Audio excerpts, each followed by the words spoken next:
Hello दोस्तों, स्वागत है आप सभी का सीए अर्निंग में। दोस्तों, आज के इस वीडियो में हम बात करने वाले हैं बैंक रिकन्सिलिएशन स्टेटमेंट के बारे में।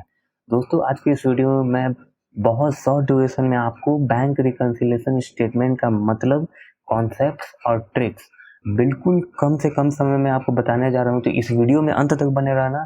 उससे पहले दोस्तों, प्लीज़ सीए अर्निंग मेरे यूट्यूब चैनल को सब्सक्राइब करो, वीडियो को लाइक करो, और अगर पसंद आता है तो दोस्तों अपने सीए फाउंडेशन के जितने भी दोस्त हैं उनको इस वीडियो को शेयर जरूर कर देना, जिससे कि एक शॉर्ट ड्यूरेशन में उनको भी कम से कम कॉन्सेप्ट समझने में मदद हो जाए, जो कि उनको कुछ प्रॉब्लम हो रहा हो। तो चलिए दोस्तों, वीडियो को स्टार्ट करते हैं। तो सबसे पहले आज हम बैंक रिकन्सिलिएशन स्टेटमेंट के मीनिंग के बारे में जानेंगे। तो चलिए दोस्तों, हम अपने मीनिंग के बारे में जानते हैं। ना वो नहीं है कि स्टेटमेंट पढ़ा दूं आपको मीनिंग के नाम पे। तो सबसे पहले देखिए, बैंक रिकन्सिलिएशन होता क्या है। बैंक रिकन्सिलिएशन स्टेटमेंट, नाम से ही दोस्तों ये सबसे पहले एक स्टेटमेंट है। उस स्टेटमेंट में दोस्तों हम लोग क्या करते हैं, हम लोग कैश बुक और पासबुक का दोस्तों जो क्लोजिंग बैलेंस होता है, दोनों का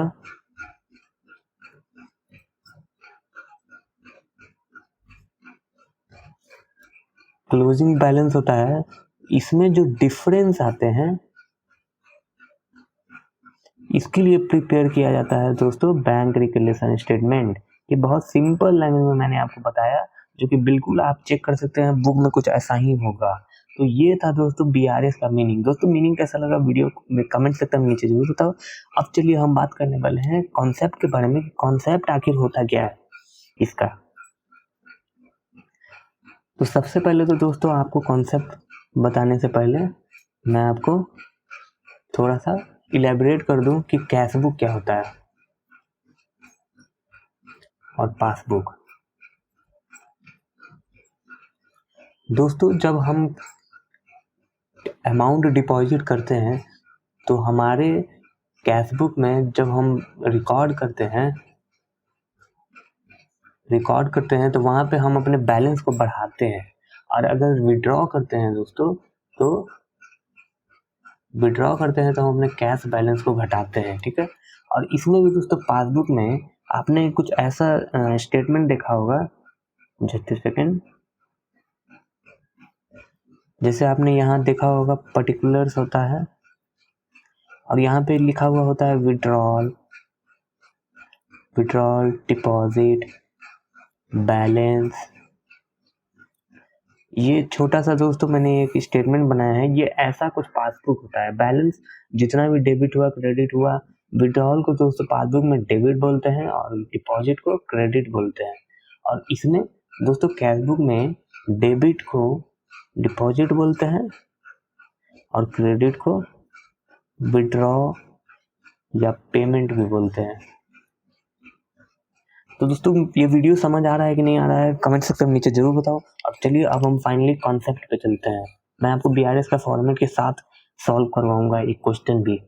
तो इस वीडियो में आपसे रिक्वेस्ट है दोस्तों, प्लीज अंत तक देखना, जिससे कि आप कोई आधा अधूरा ज्ञान न लेके जाए। तो अब देखिए, हम यहाँ पे करते हैं पहले कैश बुक के बारे में बात। दोस्तों, कैश बुक में दो बैलेंस आता है, जैसे कि आप सभी को पता है। मैं लेजर भी क्रिएट करूंगा, जैसे कि यहाँ मैं लेजर क्रिएट करता हूँ। जैसे कि आप देख सकते हैं कि ये कैश बुक का लेजर होता है, यहाँ पे डेबिट, यहाँ पे क्रेडिट। और दोस्तों, अगर डेबिट बैलेंस रहता है तो ओपनिंग हमेशा यहाँ से स्टार्ट होता है, आप सभी को पता है, और क्लोजिंग यहाँ से स्टार्ट होता है।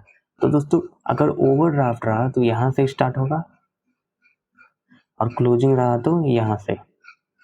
तो दोस्तों, ये कुछ कैश बुक का फॉर्मेट है। अब मैं आपको बैलेंस के साथ साथ कॉन्सेप्ट बताने जा रहा हूँ। सबसे पहले कैश बुक में दो बैलेंस आता है, जैसे कि डेबिट और क्रेडिट। तो debit balance as per cash book. अब देखिए दोस्तों, ये कॉन्सेप्ट क्या है। डेबिट बैलेंस है, जाहिर सी बात है, मतलब कि फेवरेबल बैलेंस है। बीआरएस में कैश बुक का डेबिट बैलेंस को फेवरेबल बैलेंस भी कहते हैं। दोस्तों मैं शॉर्ट ड्यूरेशन में हर वो चीज़ कवर कर रहा हूँ जो कि आपके एग्जाम में काफ़ी ज़्यादा हेल्प करेगा। फेवरेबल बैलेंस भी कहते हैं। और बीआरएस में कैशबुक के क्रेडिट बैलेंस को अनफेवरेबल कहते हैं। अनफेवरेबल बैलेंस कहते हैं। दोस्तों आपके क्वेश्चन में दिया हुआ होगा फेवरेबल बैलेंस भी कभी कभी लिख देता है, कभी डेबिट बैलेंस रहता है, कभी कुछ भी नहीं लिखा हुआ रहेगा। और कभी कुछ भी नहीं लिखा हुआ रहेगा ना, तो आप मान के चलिए कि debit balance as per cashbook. लेकिन अगर वहां पे अगर बोल दे कहीं भी ओवरड्राफ्ट है तो इसका मतलब है कि क्रेडिट बैलेंस है कैशबुक का। दोस्तों आशा करता हूँ वीडियो समझ में आ रहा है, और अगर समझ में आ रहा है तो यार वीडियो को लाइक करना और दोस्तों के साथ जरूर शेयर करना। तो चलिए दोस्तों, ये कैशबुक का डेबिट और क्रेडिट बैलेंस का थोड़ा एक कॉन्सेप्ट है। हम ट्रिक के बारे में बात करेंगे, लेकिन उससे पहले दोस्तों हमें इन सभी चीज़ों के बारे में पता होना चाहिए, वरना वो कहते हैं ना कि जल्दी का काम तिगड़न का काम होता है। तो जल्दी का काम और हड़बड़ाने का काम अगर करेंगे तो कुछ ना कुछ गड़बड़ होगा। तो पूरी कोशिश कर रहा हूँ कि जल्द से जल्द आपको बताऊं। तो अब हम पासबुक के बारे में बात करेंगे। देखिए दोस्तों, पासबुक में डेबिट बैलेंस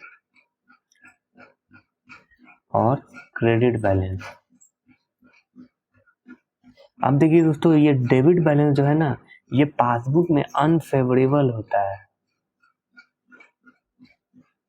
अनफेवरेबल बैलेंस होता है क्योंकि दोस्तों यहाँ पे हम लोग पासबुक में विड्रॉ करते हैं, मतलब कि पैसे निकालते हैं। और दोस्तों ये जो क्रेडिट बैलेंस है इसको फेवरेबल बोलते हैं। और ये फेवरेबल बैलेंस क्यों बोलते हैं? क्योंकि यहाँ पे आपका डिपॉजिट किया जाता है अमाउंट को, यानी कि इसमें आपका जो बैंक अकाउंट का जो बैलेंस है वो बढ़ता है और यहाँ पे घटता है। तो दोस्तों ये डिफरेंस था। अब फाइनली हम ट्रिक के बारे में बात करने वाले हैं दोस्तों। विद ट्रांजेक्शन आपको प्रूफ दूंगा कि आप कैसे सॉल्व कर सकते हैं क्वेश्चन। उससे पहले दोस्तों बीआरएस का फॉर्मेट समझ जाइए। बीआरएस का फॉर्मेट जैसा मैं बता रहा हूँ आपको एग्जाम में वैसा ही करना है। कुछ लोग कुछ त्रिंग ब्रिंग करते हैं, वैसा काम नहीं चलेगा दोस्तों। सबसे पहले देखिए, आपको फॉर्मेट कुछ ऐसा चीज करना होगा। ये मैं दोस्तों मैं फास्ट वीडियो बना रहा हूँ, इसलिए मैं हड़बड़ी में थोड़ा सा ऐसा कोशिश कर रहा हूँ, लेकिन आप आइडिया लगा सकते हैं कि कैसे करना है।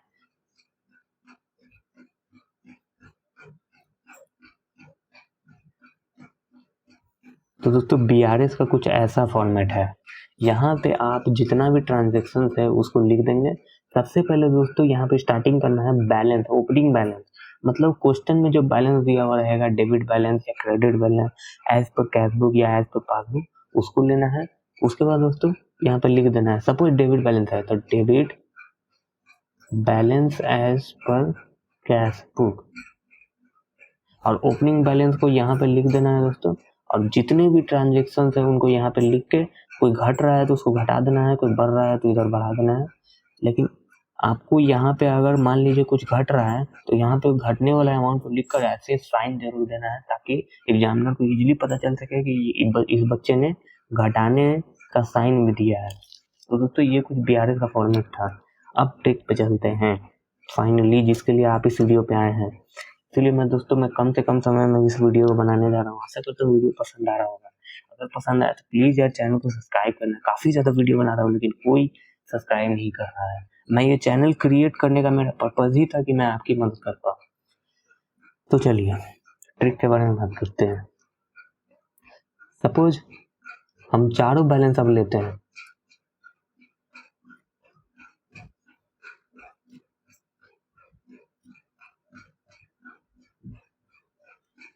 कैशबुक, फिर credit balance as per cashbook. देखिए दोस्तों, इसमें क्या करना है, डेबिट बैलेंस है। सपोज कोई ट्रांजेक्शन है जिससे कि आपका कैशबुक घट रहा है। लेट सपोज आपने किसी को पेमेंट किया तो आपने कैशबुक को घटाया होगा। आपने क्रेडिट साइड में पेमेंट साइड में आपने लिखा होगा कोई अमाउंट, और अगर डेबिट बैलेंस था तो डेबिट बैलेंस घट जाएगा। तो डेबिट बैलेंस अगर घटा है तो दोस्तों आपने पेमेंट किया है तो कैशबुक को घटाया। अब इसका ट्रीटमेंट क्या है दोस्तों, मान लीजिए कैशबुक घट रहा है या फिर कैशबुक बढ़ रहा है, आपने डिपॉजिट किया है तो जाहिर सी बात है आपका कैशबुक का बैलेंस बढ़ जाएगा, और बढ़ गया तो दोस्तों क्या करेंगे, अब ट्रिक यही है।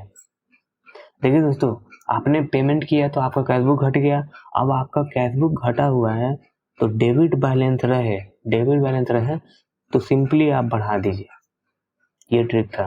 और अगर आपका बैलेंस बढ़ रहा है और पासबुक घट रहा है तो दोस्तों बढ़ा हुआ है तो इसको घटा देंगे। यहाँ पे इन्वर्स होता है, इन्वर्स, यही ट्रिक है। और क्रेडिट में देखिए दोस्तों, मान लीजिए कोई ट्रांजेक्शन से आपका कैशबुक घट गया और कोई ट्रांजेक्शन से आपका कैशबुक बढ़ गया, तो घट गया तो दोस्तों घटा देंगे और बढ़ गया तो दोस्तों बढ़ा देंगे। यहाँ पे डायरेक्ट रिलेशन होता है, डायरेक्ट। अब ट्रांजेक्शन्स के हिसाब से हम ट्रीटमेंट करेंगे, लेकिन पहले मैं पासबुक के बारे में बता दूं। दोस्तों समझ में आया कि नहीं आया आप बता दीजिए, मैं दोबारा कवर कर रहा हूँ। अगर debit balance as per cashbook रहे क्वेश्चन में, तो कोई भी ट्रांजेक्शन से अगर आपको लगता है कि कैशबुक घट गया है और पासबुक बढ़ा हुआ होगा तो आपको घटा देना है, और अगर किसी भी ट्रांजेक्शन से कैशबुक बढ़ गया तो उसको घटा देना है। अब देखिए, credit balance as per cashbook रहा है तो घटे तो घटा दो और बढ़े तो बढ़ा दो, कुछ ऐसा सीन है। मतलब यहाँ पे बढ़ गया तो घट गया तो बढ़ा दो और बढ़ गया तो घटा दो, यहाँ पे घट गया तो घटा दो और बढ़ गया तो बढ़ा दो। यहाँ पे डायरेक्ट रिलेशन है, यहाँ पे इनवर्स रिलेशन है। आशा करता हूँ इस बात को आप समझ चुके हों। तो चलिए हम अपने पासबुक के बारे में बात करते हैं। तो suppose debit balance as per passbook है,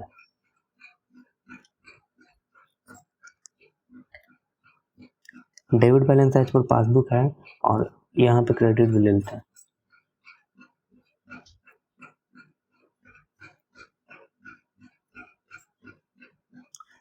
debit balance as per passbook और credit balance as per pass. अब देखिए यहाँ पे है, यहाँ पे भी कुछ सिमिलर ट्रिक है। जैसे कि मान लीजिए कोई ट्रांजेक्शन से आपका पासबुक घट गया इन द सेंस कि आपका जो बैंक अकाउंट था, बैंक का बैलेंस यानी पासबुक आपका घट गया, तो क्या करेंगे, डेबिट बैलेंस है, घटेगा तो बढ़ा देंगे। और कोई ट्रांजेक्शन से अगर आपका बैंक अकाउंट का बैलेंस बढ़ गया तो उसको घटा देंगे। यहाँ भी इनवर्स है, यहाँ पे भी दोस्तों इनवर्स है। अब यहाँ पे अगर क्रेडिट का बात करें तो कुछ ऐसा ही है, कोई ट्रांजेक्शन से घटा तो घटा दो और बढ़ा तो बढ़ा दो। यहाँ पे डायरेक्ट रिलेशन होता है। तो दोस्तों ये था ट्रिक। कैसा लगा कमेंट सेक्शन में नीचे जरूर बताओ। अगर कोई क्वेरी है या कोई क्वेश्चन सॉल्व नहीं हुआ है तो उस क्वेश्चन को कमेंट सेक्शन में पिन जरूर कर देना, उसमें मैं आपको जवाब दे दूंगा या डेडिकेटेड वीडियो में सॉल्व करके दिखा दूंगा। तो चलिए हम कुछ ट्रांजेक्शन लेते हैं जिसके हिसाब से मैं आपको सॉल्व करता हूँ, जिससे कि आपको डायरेक्ट पता चले कि कैसे ट्रिक चलेगा। अब देखिए बहुत फेमस मैं मात्र 2-3 ट्रिक और लूंगा। वीडियो ज़्यादा देर ना करते हुए दोस्तों हम चलते हैं, आगे बढ़ते हैं। सबसे पहला transaction, cheque issue but not present in bank. दूसरा, cheque deposit but not clear. तीसरा, bank charge not entered in cash book. चौथा, cheque receive but not send to bank. दोस्तों आप ट्रांजेक्शन्स को अच्छे से पढ़ लीजिए। अगर आपको लग रहा होगा कि आपके सिलेबस से बाहर है तो कमेंट सेक्शन में बताना, और अगर आपको लग भी रहा हो कि मैं कुछ गलत बता रहा हूँ तो वो भी बताना। अब देखिए, लेट सपोज कैशबुक का डेबिट बैलेंस है, कैशबुक का डेबिट बैलेंस है, कैशबुक का डेबिट बैलेंस है। अब हमको BRS प्रिपेयर करना है इस ट्रांजेक्शन के हिसाब से। तो मैंने फॉर्मेट ले लिया, पर्टिकुलर्स दोस्तों वीडियो कैसा लग रहा है कमेंट सेक्शन में जरूर बताना, और आगे इस तरह का अगर कंटेंट चाहिए तो कमेंट में भी बताना, मैं लेकर आऊँगा। और यहाँ पे अमाउंट का सेक्शन आ गया। अब देखिए debit balance as per cashbook है, debit balance as per cashbook. Let suppose कोई भी अमाउंट ले लेते हैं, 1 लाख, 1 लाख ले लिए यहाँ पे। और यहाँ पे दोस्तों हम कुछ ट्रांजेक्शन लेते हैं, लेट सपोज 10,000, यहाँ पे 5,000, यहाँ पे 2,000 और यहाँ पे 1,000। ठीक है, अब देखिए पहला ट्रांजेक्शन क्या बोल रहा है, check issued but not present for payment. यानी कि ऐसे आपको ऐसे भी करने में हेल्प होगा, जैसे कैशबुक, पासबुक। देखिए चेक इशू किया है तो आपने पेमेंट किया है, अगर पेमेंट किया है तो आपने कैशबुक को घटाया होगा। और डेबिट बैलेंस है तो मैंने अभी बताया कि घटे तो बढ़ा दो, यानी इस ट्रांजेक्शन को बढ़ा देंगे। तो दोस्तों कैसा लगा ट्रिक बताइएगा। इस स्टेटमेंट को पूरा लिखिएगा, मैं शॉर्ट में लिख रहा हूँ। यहाँ पे आपको देना है 10,000। ठीक है, अब दूसरा का क्या बोल रहा है, cheque deposit but not clear 5K, 5,000 रुपया। यानी कि आपने चेक डिपॉजिट किया है, अगर डिपॉजिट किया है दोस्तों तो आपने कैशबुक को बढ़ा लिया होगा। अगर बढ़ा लिया है तो कैशबुक बढ़ाया है तो पासबुक आपका घट गया होगा, घटा हुआ होगा, क्योंकि इमीडिएटली तो डिपॉजिट नहीं होगा ना। आपने जैसे बढ़ाया आपने रिकॉर्ड कर लिया तो बढ़ा लिया, बट यहाँ तो घटा हुआ है पासबुक में। अगर घटा हुआ है तो घटा देंगे, बढ़ा हुआ है तो घटा देंगे, सॉरी। दोस्तों वीडियो कैसा लग रहा है कमेंट सेक्शन में नीचे जरूर बताना। और उसके बाद देखिए दोस्तों तीसरा ट्रांजेक्शन है, bank charge not inter in cashbook. यानी कि कैशबुक, पासबुक। कैशबुक में दोस्तों बैलेंस ले लेते हैं, यहाँ पे 2,000 है तो यहाँ पे 10,000 ले लेते हैं, दोनों में 10,000 है। बैंक ने चार्ज काट लिया 2,000 रुपया, तो 2K माइनस हो गया। लेकिन यहाँ पे देखिए दोस्तों 10K है, यहाँ पे 8K, यानी कि बैंक में आपका 8,000 है और कैशबुक में आपका 10,000 है। तो अब आप यहाँ पे साफ देख रहे हैं कि आपका कैशबुक बढ़ा हुआ है, और डेबिट बैलेंस है तो बढ़ा हुआ है तो घटा देंगे। तो यहाँ पे भी दोस्तों घटा देंगे, यहाँ पे 2,000, और यहाँ पे मैंने अमाउंट नहीं लिखा सर,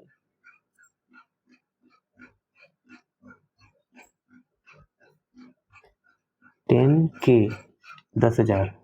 ठीक है, अब सॉरी, नहीं सॉरी, 5K 5,000 रुपया ये डिपॉजिट किया उसका है, और 2,000 रुपया ये बैंक। सॉरी दोस्तों थोड़ा सा मिस्टेक हो गया था हमसे। अब 4, cheque received but not send to bank. दोस्तों सोचिए आपने सेल किया है किसी को और उसने कैश पेमेंट नहीं किया है, उसने चेक थमा दिया आपको, और उस चेक को दोस्तों आप बैंक में डिपॉजिट करना भूल गए। तो अभी तो आपने रिकॉर्ड कर लिया है कि आपको कैश मिल गया है, आपने कैशबुक को यहाँ बढ़ा दिया।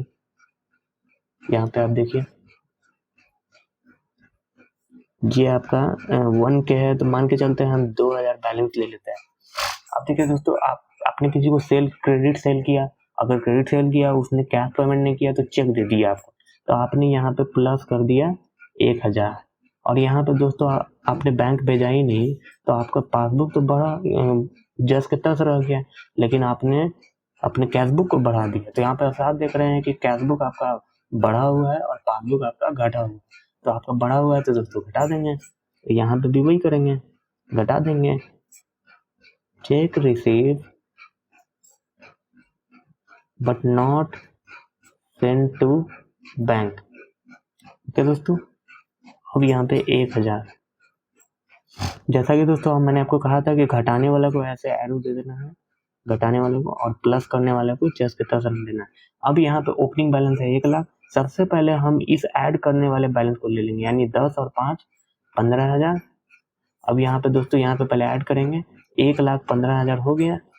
अब 1,15,000 होने के बाद दोस्तों हम लोग माइनस करने वाले बैलेंस को लेंगे, यहाँ पे 3,000 है, यहाँ पे भी एरो दे देंगे कुछ ऐसे, और 1,15,000 में से 3,000 माइनस किए तो दोस्तों 1,12,000 रुपये आ रहा है। ये आपका हो गया credit balance as per passbook. तो दोस्तों कुछ ऐसा सीन था, कैसा लगा वीडियो ज़रूर बताना कमेंट सेक्शन में। अगर कोई क्वेरी है तो नीचे कमेंट सेक्शन में बताओ, मैं रिप्लाई करूँगा या डेडिकेटेड वीडियो बनाऊँगा।